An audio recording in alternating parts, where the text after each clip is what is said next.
tagumpay niya, di na try na mo. Okay. Paano ba magpasalamat ng sapat? Bawat isa sa atin, di ba, yung sa kwentong buhay natin, sa bawat taon, sa bawat dekada, sa bawat yugto, ang dami-dami dapat ipagpasalamat. And tonight is no different for me as for any one of us na nagsiselebrate ng mga pananawan sa ating buhay. I'm so grateful, I'm so thankful, so happy sa presensya ninyong lahat. Sa mga kasama ko sa Senado, mga kasalukuyan at dati kong Senate President, mga kasama ko sa mga dating minority at sa kasalukuyang majority. Thank you so much, Sen. J.B. Ejercito, for staying the whole of the meetings.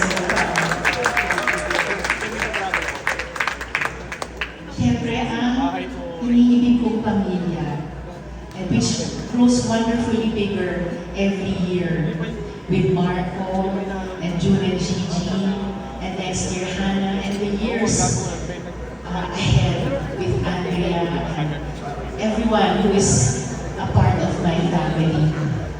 Jason, salamat para sa lahat.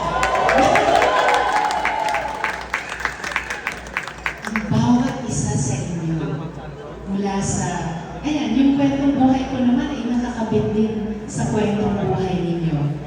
Mga kasama ko mula sa dati pangalan ng Kilusang Pasta.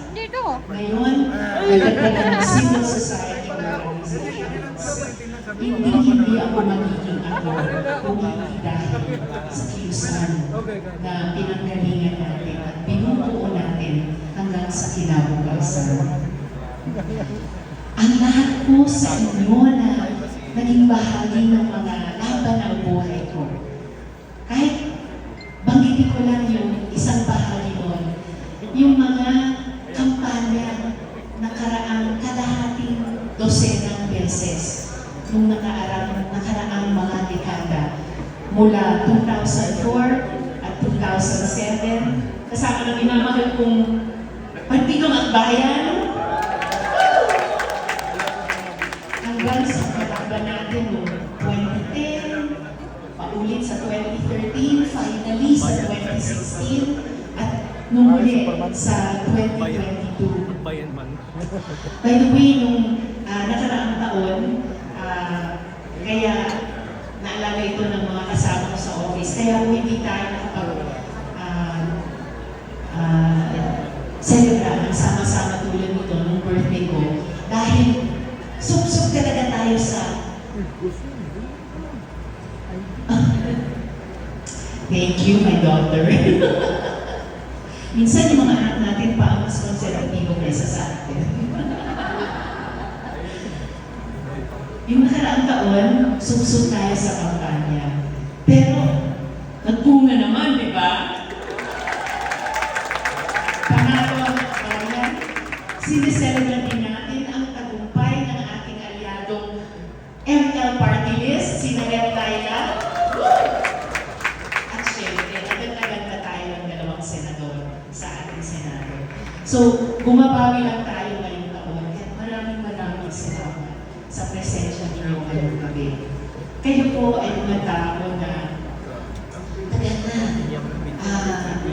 higit isang kalahating dekada na magkakasama tayo sa mga sunod na laban na makaambag din tayo sa ating politika, sa ating paggobyerno, pati sa pamamagitan ng television. Wala pong bumitaw. I am really so grateful and so happy sa presensya niyo ngayong gabi. Hindi ko po ito malilimutan. Thank you. At sa mga susunod na taon, itong hiyas ng ating pagsasamahan at pagmamahalan ay ihahatid tayo sa kung ano-anong mga forma. Ihahatid tayo sa isang mas mabuting kinabukasan. Para sa ating mga anak, para sa ating mga apo, para sa ating ibig na inang bayan. Kaya maraming salamat para sa lahat-lahat so far. Maraming salamat sa sa pag-asang hindi po wala sa puso ko kahit nandun kayo. At magkakasama tayo sa buhay na ito, sa pangarap at sa katiyakan. Pananahin natin sa katiyakan na darating ang isang mas mabuting kinabukasan. Thank you so much. Maraming salamat sa inyo sa bawat isa. Ako kayo.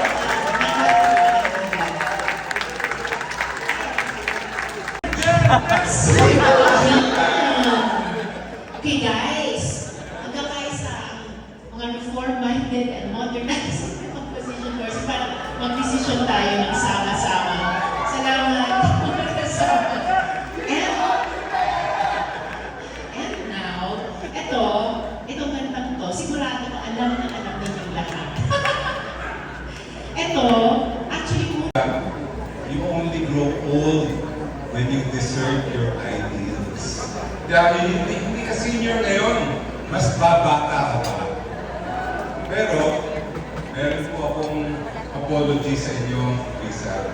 I have to say sorry for one of our colleagues in the House of Representatives na nagsabi, ito, pakinggan niyo to ha, sabi niya gano'n, wala daw pag-asa si Sen. Risa sa 2028. Nung nakita ko siya, sabi ko sa kanya, baka kainin mo ang salita mo. But anyway, nalimutan na natin yan. Hindi natin pinag-uusapan yan ngayong gabi. I have to greet you, my colleague in the streets, my mentor in politics. I have to thank you for everything you've done in supporting me for my senatorial run and for Akbayan. Mabuhay ang Akbayan! Happy birthday. Thank you. Means the world to her, and it's more valuable than any gift you could have thought to bring. So my name is Isa, and I'm Risa's second child and first daughter. The other ones are over there. And now, thanks to her work on the anti-dynasty bill, my siblings and I no longer have futures. And that was a joke. I care for it. But my brother's not laughing. I'm just kidding. I just want to say that absolutely none of this is ChatGPT. Not that my mom would be able to tell because she's the least techie person that I know. It was only in the last 10 years or so that I taught her how to copy paste. So, Mama, dapat may spotlight okay there. I can't believe you're already 30 times 2. We're a pretty young family, even our extended family. So we're not the most used to being around seniors. Ma, I promise I'll spend more time with you now that you have your discount card. Jokes aside, you are now a senior, as in of a slightly advanced age, and senior as in deserving of the highest respect. Everyone in this room knows just how hard you work and how much work you put into your life.